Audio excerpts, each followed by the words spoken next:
Et c'est quoi Rosh Hashanah? D'accord? Là maintenant, Rosh Hashanah, c'est la tête de l'année. De la même façon que si moi je parle, c'est parce que ma tête, elle a décidé de parler. Que si moi je lève la main, c'est que ma main, elle n'a pas décidé, elle. Il y a quelqu'un qui a décidé que ma main elle se lève. C'est qui?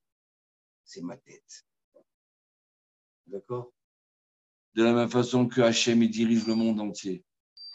Il me dirige à moi. Hachem, il a créé l'homme. Que c'est la tête qui va diriger tout le corps.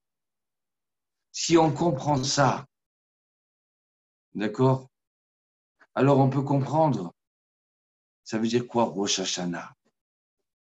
Si tout décide selon ma tête, c'est pour ça qu'on est jugé. On ne peut pas dire à quelqu'un, au juge, excusez-moi, j'ai jeté le couteau, mais c'est ma main qui a fait ça, c'est pas moi. Et de qui tu te moques?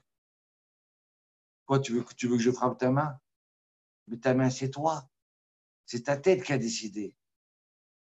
Donc tu ne peux pas me dire, excusez-moi, je ne suis pas coupable. Donc si à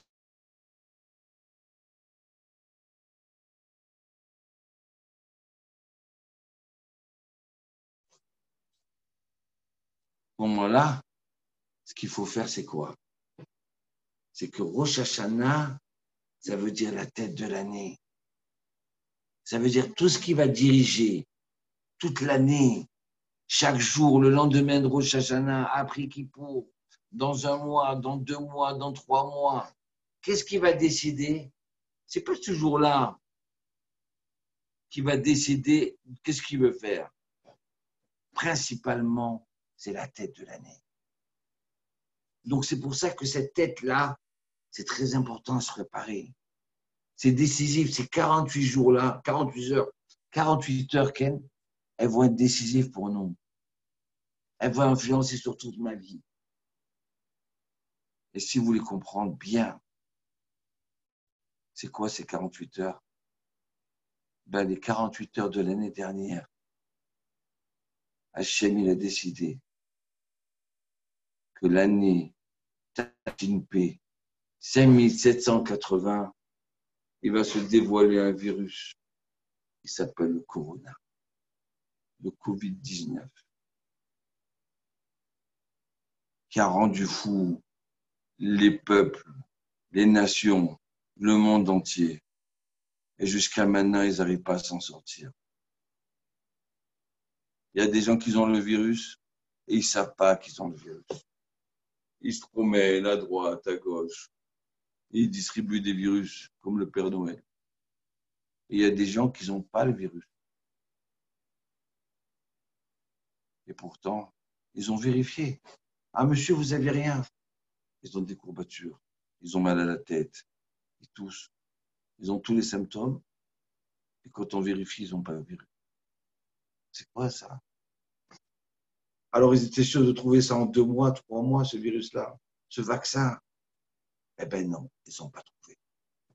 Pas seulement ils n'ont pas trouvé, ils ne savent pas comment s'en sortir. Ils accusent Raoul, ils accusent l'un, ils accusent l'autre. Ils se battent entre eux. Pourquoi? Parce qu'ils ne savent pas quoi faire. Ils ne comprennent rien. Est-ce que vous savez combien de vaccins ils ont trouvé depuis? Eh bien, la dernière seconde, une fois qu'ils ont trouvé, ils sont aperçus que quoi? Que ce vaccin était 0. Vous comprenez? Et ça s'est décidé quand? À Rosh Hashanah. Donc, Rosh Hashanah, de la même façon qu'on a Rosh Chodesh, la tête du mois, la tête de la semaine. Mais tout ça, c'est gentil.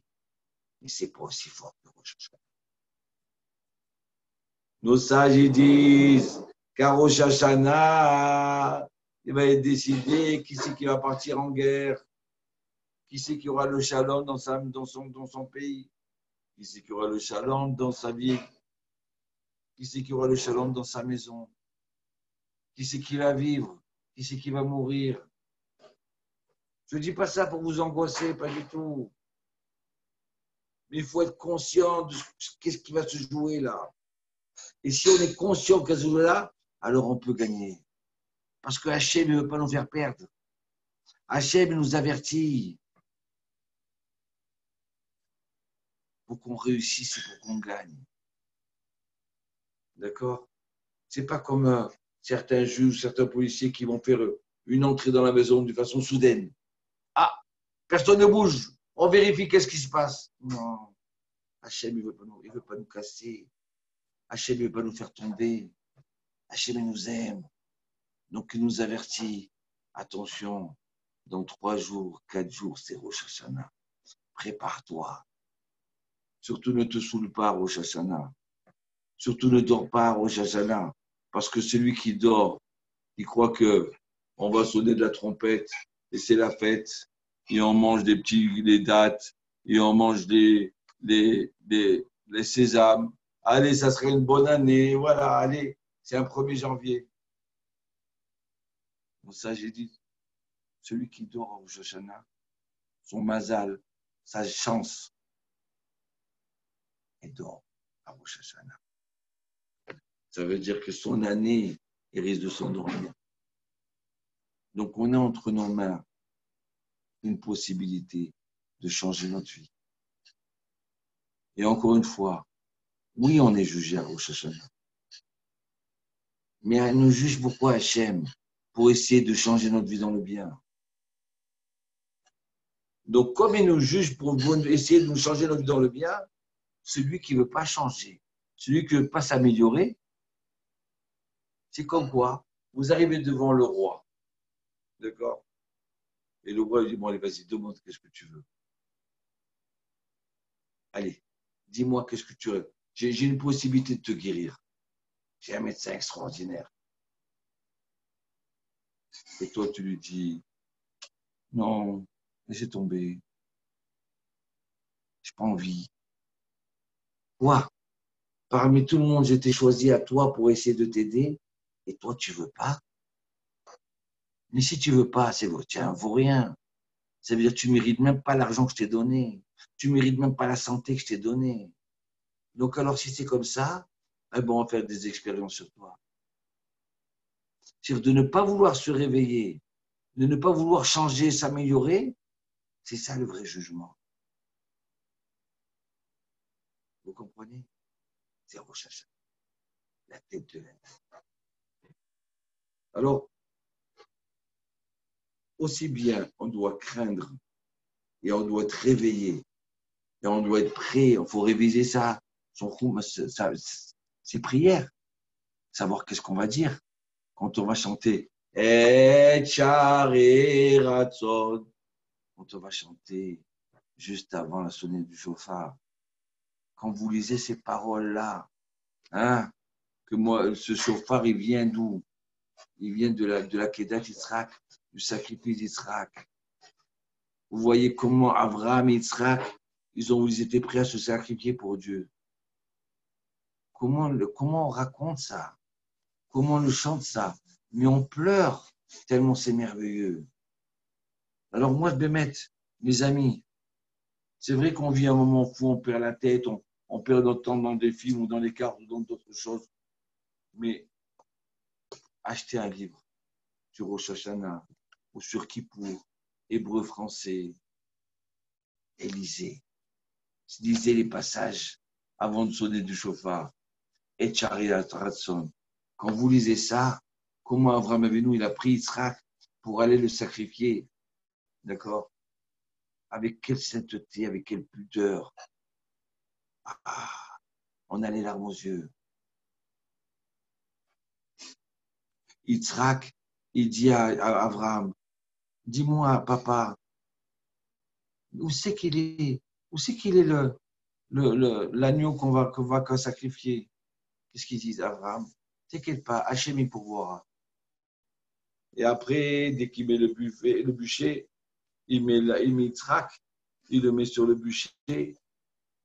Maintenant, il comprend que c'est lui l'agneau. Donc Yitzhak, il dit à Abraham, papa, serre-moi fort, de peur que je bouge et que je ne serai pas cachère. Serre-moi fort, papa. Je veux que ça sorte bien. Le Midrash est dit qu'à ce moment-là, les anges se sont mis à pleurer. Comment un fils il est prêt à accepter l'ordre de son papa? Comment un fils il est prêt à accepter se sacrifier pour Hachem? Bon, grâce à Dieu, il n'a pas sacrifié. Parce qu'Hachem, il a dit, oh, ça y est, tu as gagné l'épreuve. Arrête, arrête. Abraham, il dit, mais comment j'arrête? Tu m'as demandé de le sacrifier. Moi, j'étais contre les sacrifices de l'être humain.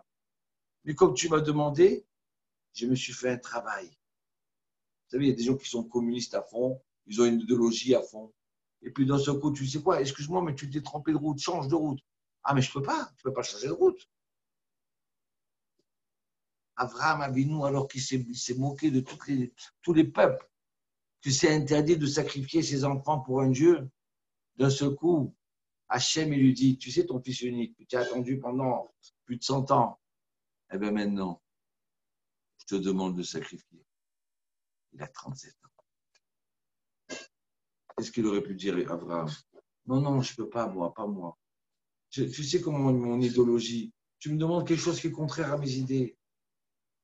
Abraham, il n'a rien dit. Mais tout le monde va se moquer de moi. Tout ce que j'ai dit toute ma vie, mon leitmotiv, c'était assourd de sacrifier à quelqu'un. Et maintenant, je fais le contraire. Mais on va rigoler de moi, on va se moquer de moi. Abraham, il s'est tué, il a marché, parce qu'il sait que si c'est Dieu qui a parlé, donc c'est vrai. Et juste quand il va le sacrifier, Hachem lui dit stop. Ça va, j'ai vu que je peux te faire confiance. C'était juste une épreuve. C'était pas pour de bon. Tu comprends? C'était juste une épreuve. Donc alors, regardez bien. Il dit arrête. Il dit bon, j'accepte. Je me suis transformé. Je me suis travaillé pour sacrifier. Et maintenant, tu me dis arrête. Mais Hachem, je voudrais quelque chose te donner à toi. Je voudrais te donner quelque chose. Et à ce moment-là, Hachem, il lui dit bon, ça va. Voilà. Il y a maintenant un animal qui va passer. Un bélier. Il passe, tu vas le sacrifier. Et regarde, de cette corde, de cette bête-là, on sonne du chauffard. On sonne du chauffard pour appeler Hachem Idbarah. Ça va être notre pardon. Ça va nous aider à nous amener à nous transformer. Et grâce à ça, on va gagner le jugement. Chauffard en hébreu, ça veut dire se perfectionner. Hachem, quand tu entends sonner le chauffard, que tu te rappelles la grandeur d'Abraham Avinu, de notre ancêtre. Tu vas te rappeler la grandeur de Yitzhak Avinu. Tu vas te rappeler Hachem Idbarah, tous ces Juifs qui sont morts sur le bûcher pour ton nom à toi en disant Shema Israël. Oui, c'était nos ancêtres en Espagne et en Allemagne. Et pendant la Shoah, ils se sont sacrifiés pour toi. On va sonner du chauffard pour que tu te rappelles qui étaient nos ancêtres, même si nous, peut-être on ne vaut pas le coup. Peut-être on ne mérite pas. Mais par le mérite d'Abraham, Israël, le chauffard. C'est pour ça que c'est important d'entendre le chauffard. C'est une mitzvah de la Torah pour les hommes. Les femmes, si elles peuvent écouter, c'est bien. Si elles ne peuvent pas écouter, c'est pas grave. C'est pas grave. Vous avez vous êtes statué d'une façon beaucoup plus grande que nous les hommes. Vous avez une émouna, un réveil en vous qui est beaucoup plus fort. Nous, des fois, on a besoin de recevoir un petit coup sur la tête pour se réveiller. Voilà le chauffard. Donc, alors, quand vous allez chanter, avant de sonner le chauffard, vous allez chanter le chant. Et char et ratson. Chacun selon son air. Mais moi, chaque fois, je le chante, je tremble, je pleure, tellement je suis ému de comment Abraham et Yitzhak se sont comportés. Les anges, ils ont dit à Hachem, Hachem, ne laisse pas Abraham sacrifier Yitzhak, ne le laisse pas. Je t'en supplie, les anges, ils sont montés au ciel pour supplier Hachem. Ils se sont mis à pleurer. Le Midrash, il dit que les larmes, elles sont tombées dans l'œil, dans les yeux de Yitzhak. C'était des larmes des anges. Donc Yitzhak, il a commencé, ses yeux étaient esquintés. Il ne voyait plus très bien.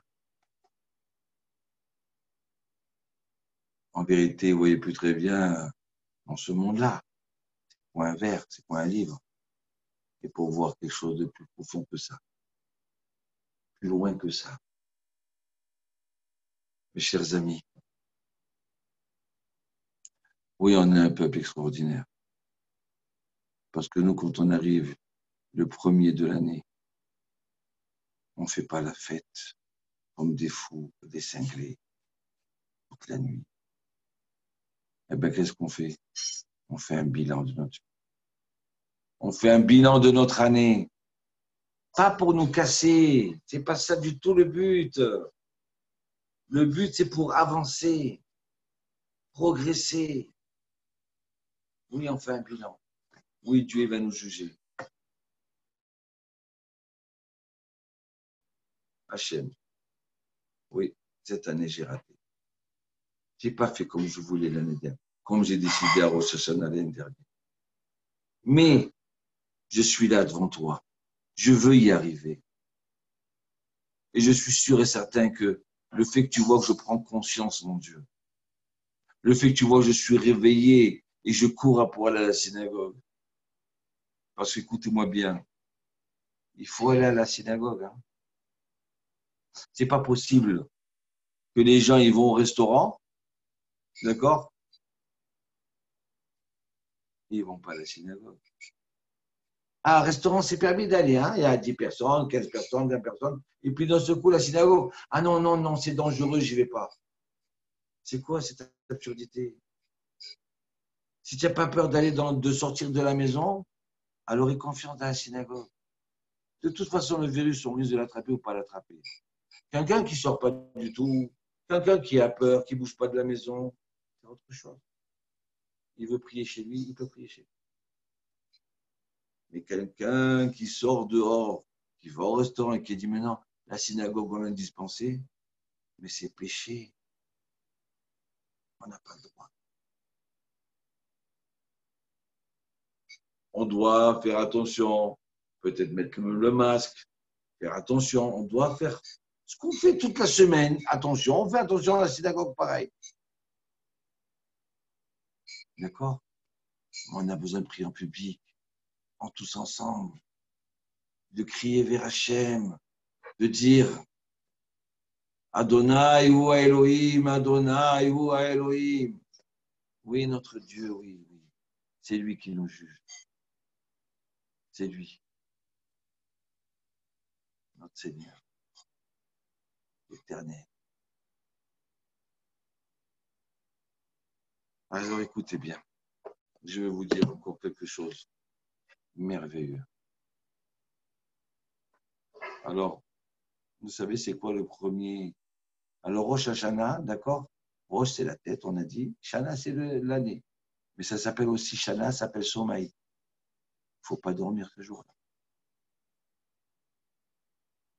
Rosh Hashanah, c'est la création de l'homme.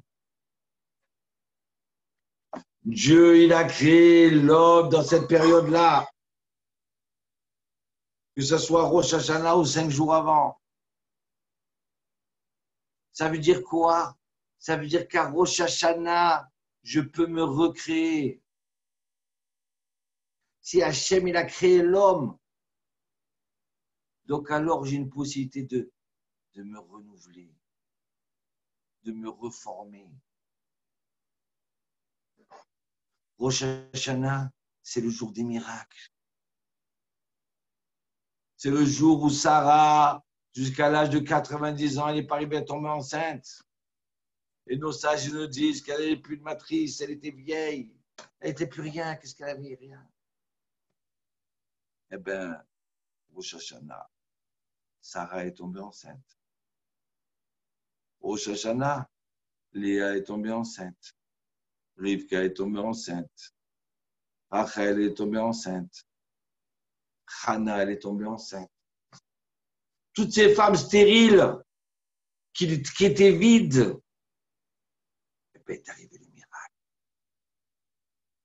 Elles sont tombées enceintes. C'est pour ça qu'il y en a qui achètent l'Haftara du deuxième jour. Hein, que Dieu dit, par l'interdire d'Élie à Cohen, allez, tu auras un garçon. Alors oui, des fois, on a été stérile cette année. Mais je ne dois pas désespérer en moi. Vous comprenez? De Rosh Hashanah jusqu'à la fin de Sukkot, il y a 21 jours. 21 jours, si c'est bien, on se concentre et qu'on se prépare et qu'on se transforme, alors on arrive à changer le disque dur qui est dans le subconscient. Parce qu'en vérité, tout ce qui nous dirige principalement, c'est notre subconscient. Des fois, on décide de changer, on n'arrive pas. Donc Hachem nous a dit, préparez-vous, Elul, Rosh Hashanah, Kippour, et on va changer le disque dur. Vous étiez stérile jusqu'à maintenant, vous ne serez plus stérile. Vous allez vous recréer, vous allez vous renouveler. Maintenant, on comprend, parce que moi, je me suis toujours posé, je n'arrive pas à comprendre. On me dit le jour du jugement, eh bien moi, une fois, je devais être jugé parce que j'ai travaillé, j'ai brûlé un feu rouge, malheureusement, il y a un stop. Mais quand je suis arrivé au jugement, je tremblais là. Je ne savais plus quoi faire là. Alors, je voulais dire au juge, vous savez, bon, c'est bon, j'ai fait tchouva. Monsieur, il n'y a pas à faire tchouva. Vous allez payer 3 mois, on vous enlève le permis. C'est trop facile de dire j'ai fait tchouva. Je change, maintenant je redeviens bien. Et alors, je tremblais de peur. Et à Rosh Hashanah, ce qui est drôle, c'est quoi? C'est c'est vrai qu'on a la crainte, on doit avoir la crainte, parce que si on n'a pas la crainte, ça veut dire qu'on est fou. On est jugé ce jour-là. Et de l'autre côté, le soir, nos sages ils disent, la veille, on va se raser, on se rase les cheveux, on coupe les cheveux, on se fait propre, on s'habille bien beau. Mais comment tu t'habilles beau? Comment tu as le goût à t'habiller? Mais tu vas être jugé. Le livre de la vie et de la mort, il est ouvert. Sifrei Chaim, Sifrei Metim. Nos sages, ils disent, c'est quoi les livres de la vie et de la mort qui vont être ouverts? Ça veut dire quoi? Aujourd'hui, on va décider si toi, tu vas mourir. Dieu, il va décider à quelle heure et quel jour et comment. Dieu, il va décider si tu vas être riche ou si tu vas être pauvre. Dieu, il va décider si tu vas guérir ou, tu vas tomber malade. Tout se décide à Rosh Hashanah. Donc alors, je devrais être désespéré. Mais on me dit, donc tu t'habilles bien. D'accord? Et quoi? Et tu vas faire un bon repas. Et pas seulement tu vas faire un repas, tu vas commencer à manger des dates. Et tu vas dire, Hiratson, que cette année-là, tous mes ennemis, ils s'annulent. Et que cette année-là, elle va être douce comme le miel. Et que cette année-là, elle va être une année bonne ou metouka. Qu'elle va être une année, quand on mange de la pomme dans le sucre ou dans le miel, qu'est-ce qu'on dit? Que mon Dieu fasse que cette année, elle soit douce, elle soit bonne et douce. Shana Tova ou Metuka. Il ne faut pas dire simplement une année bonne. Parce qu'il y a des choses qui sont bonnes et qui font mal. Et si on dit une année douce seulement, il y a des choses qui sont douces, mais qui ne sont pas bonnes du tout pour la santé. Donc nous, on demande à Shem Idbarar, puis que cette année, ça soit une année bonne et douce. Donc alors, comment je peux dire tous ces signes-là, ces symboles, qu'on est là dans la joie? Allez, chacun prend une date, on fait la bracha. Bah, il faut prendre la bracha. Hein? Alors, on va faire la bracha. Maman, on dit, alors je vais dire oui, la bracha parce qu'il y en a peut-être qui ne connaissent pas. Alors, on va faire. Ima, donne-moi Boré Pérez, Boré Pérez, Dama. Bevakasha. Mechila. Alors, on fait n'importe.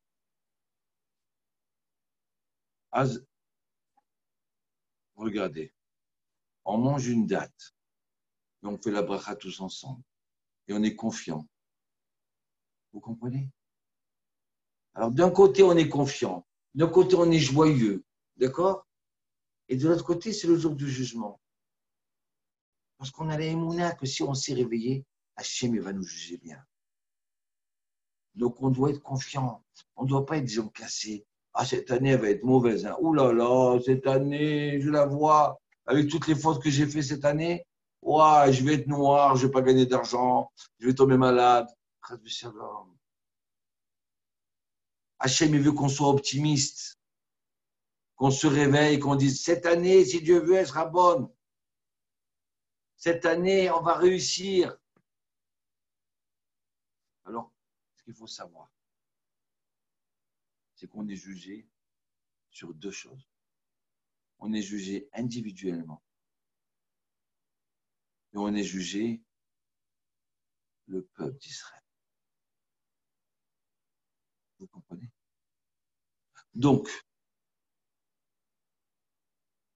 nos sages, ils expliquent que chaque homme, chaque femme, elle est jugée aujourd'hui. Chacun y passe comme devant un enclos, un par un. Et si jamais vous avez un sursaut de pleurs ce jour de Rosh Hashanah, eh bien, votre Neshama l'a ressenti. C'est à ce moment-là, à cette seconde qu'elle a été jugée. Alors, on est jugé individuellement, mais par ça, les nations, ils veulent se battre contre les anges des nations, ils se battent contre l'ange du peuple d'Israël pour décider qui c'est qui va gagner. Toutes les nations, elles vont être contre nous. Donc c'est pour ça qu'il faut prier pour le peuple d'Israël. Ce n'est pas une prière individuelle. Quand on fait dans la prière, regardez, dans la Hamida, il n'y a pas marqué « Je, donne-moi la vie ». Non, il n'y a pas marqué. Alors, 2 secondes, j'ouvre. Ima, top, et là. Ima, je suis en train d'enregistrer, Ima. Alors, regardez ce qu'il y a marqué. Zochenu lechaim. Il y a marqué, souviens-toi de nous pour la vie. Melech hafetz chaim, roi qui désire la vie.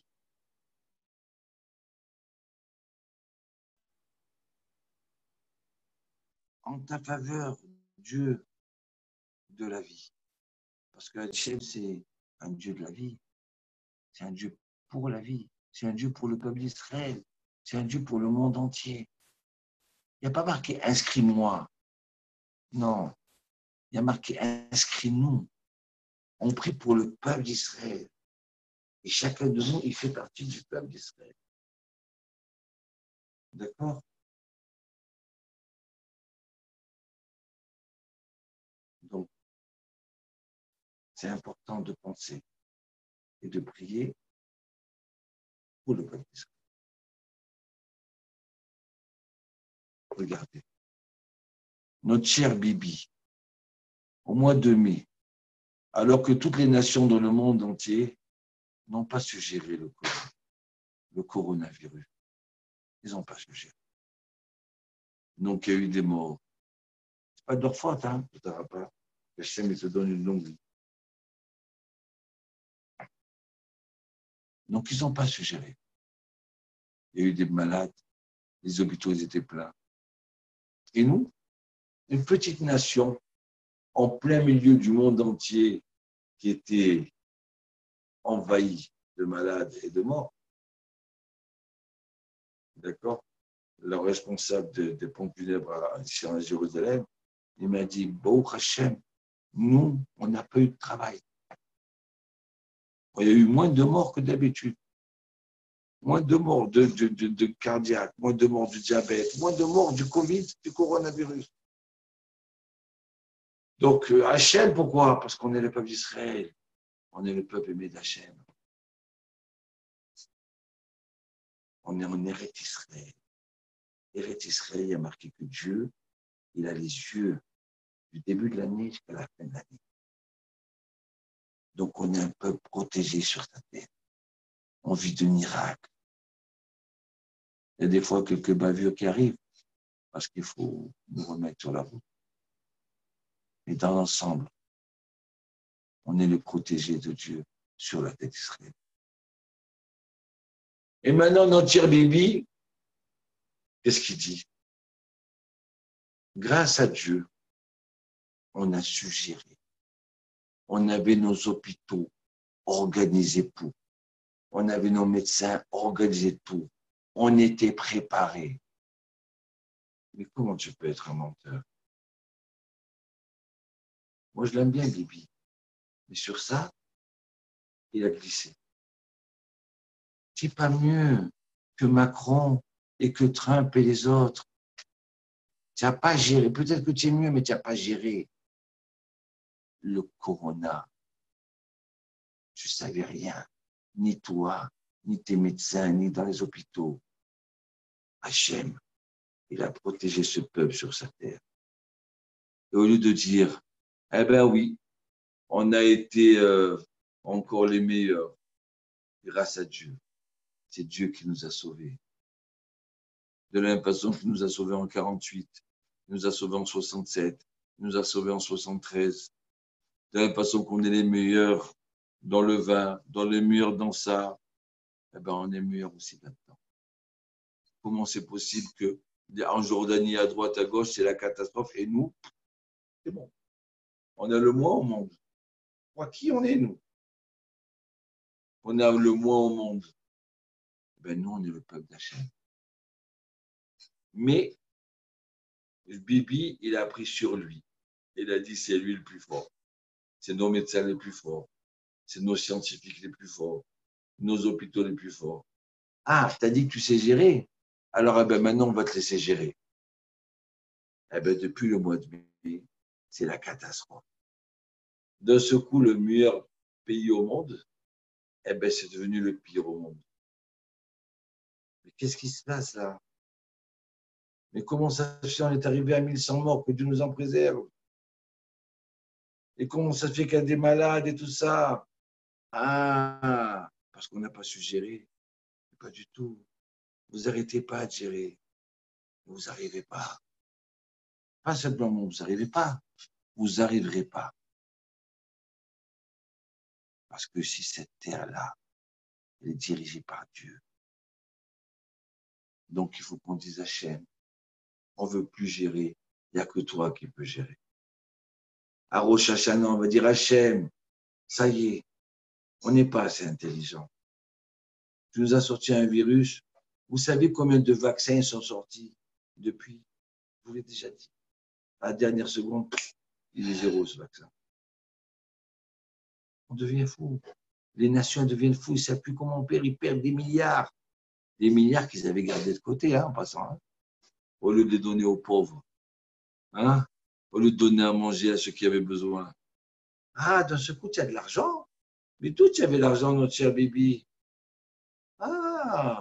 Tu avais en plus. Pourquoi faire? Ah, pour que peut-être dans quelques années, dans 100 ans et 200 ans, et les autres là qui ont besoin. Pourquoi tu n'as pas donné les médicaments adéquats pour le cancer? Tu as gardé de côté. Mais c'est péché, elle n'a pas le droit de ça. Non, je ne vais pas rentrer dans la critique.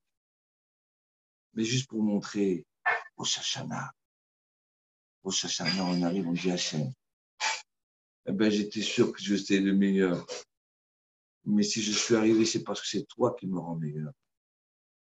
C'est toi qui m'as fait réussir. C'est toi qui me donnes l'intelligence pour trouver le vaccin, pour avoir le prix Nobel. Et dans ce coup, il n'y a plus d'intelligence. Il n'y a plus de prix Nobel. Ils ont dit en 2 mois, ils vont trouver le vaccin. Ils ont dit cet été, il n'y a plus de virus. Eh bien, il y a. Il y a. Donc, il faut faire régner Hachem sur nous. C'est ça, Rosh Hashanah. C'est pour ça qu'on dit le roi d'Israël dans l'Amida, Amelech HaKadosh. Le roi saint, Amelech HaMishpat. Le roi qui nous juge. Oui. Donc, tout le but de Rosh Hashanah, c'est de faire régner Dieu sur moi. Que je commence à penser bien par rapport. Que je commence à aimer. Je commence à faire mes mitzvot. J'ai la force pour mettre mes filets. J'ai la force pour me lever à la synagogue. J'ai la force pour aider mon prochain. J'ai la force pour ne pas m'énerver. Alors, surtout, si c'est Dieu qui est le roi des rois à Rosh Hashanah, alors je n'ai pas le droit de m'énerver. Parce que quand je m'énerve, ça veut dire quoi? Que c'est moi qui dirige ce monde-là. Je ne suis pas d'accord. Donc, tu prends la place de Dieu. Donc, c'est un grand péché de s'énerver à Rosh Hashanah. Alors, préparez tout, organisez tout pour ne pas s'énerver. C'est pour ça qu'à Rosh Hashanah, on trempe le pain dans le sucre. Il y en a qui font que dans le sucre, il y en a qui font dans le sel et dans le sucre. Pourquoi? Pour dire que c'est bon. Ah, elle va être douce cette année-là. Elle va être douce. Mais si tu t'énerves, tu mets la colère. La colère, c'est méchant, ça. C'est pas de la douceur. Je voudrais vous dire encore un dernier truc. On a dit à Méler, on met le roi sur nous. C'est ça toute la fête. On a 2 mitzvot principales. C'est de faire régner sur nous, sur mes mains, sur mes yeux, sur mon nez, sur mes oreilles, sur ma bouche. Je fais régner Hachem sur moi. Ah, je ne parle pas. Ah, je parle. Je fais commander. Oui, Hachem est dirige. Et la deuxième mitzvah, c'est le chauffard. Le chauffard pour se réveiller. Quand on entend le chauffard, il faudra. Et si vous pouvez avoir un chauffard, c'est bien. Comme ça, vous sonnerez dans votre maison. Vous rendez quitte les autres. C'est mitzvah. C'est bien. Donc, alors, on a les 2 pôles. Un, c'est la crainte. Et de l'autre côté, la confiance qu'on va réussir. Donc, alors, on est des optimistes. On va gagner. Mais on doit se réveiller. C'est à Rosh Hashanah qui est décidé qui c'est qui va se marier, qui c'est qui va trouver la bonne, qui va manger la bonne date. Alors, on avait dit la bracha. Alors, avant de dire Ratson, on fait la bracha. Baruch ata Adonai. Eloheinu melech haolam, boré periaet.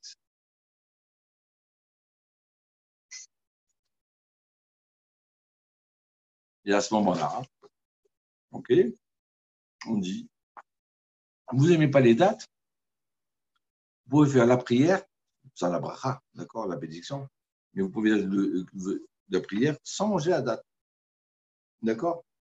Il n'y a pas d'obligation de manger la date. Alors maintenant, regardez, on va dire juste, je donne juste un exemple.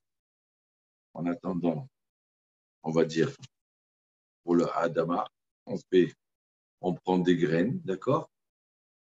Ou un morceau de pastèque. Baruch ata Adonai. Eloheinu melech haolam boré peri Adama. D'accord? Je remercie Dieu, je bénis Dieu qui a fait sortir les fruits de la terre. Alors, Yiratzon, que soit ta volonté, mon Dieu. D'accord? Et le Dieu de nos ancêtres. Shitaim, que finissent nos ennemis et tous ceux qui nous haïssent.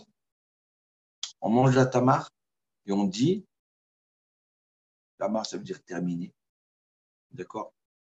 Shitaim, finissez. Et on prie pour que nos ennemis s'arrêtent.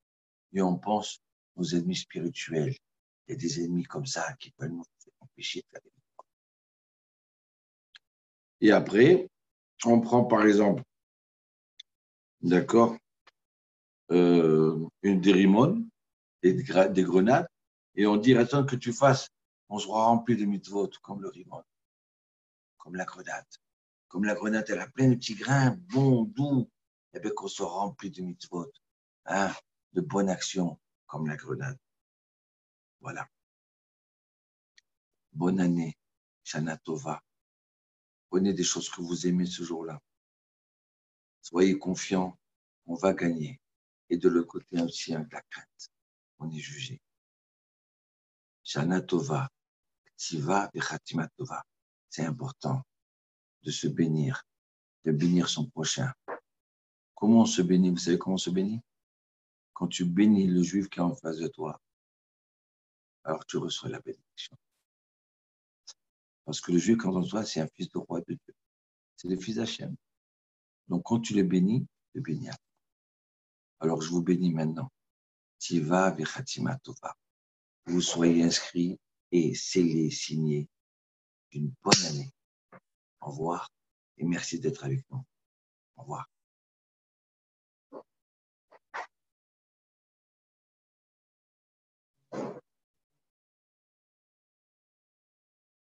Bon, je ne sais pas comment je sors ici. Hein.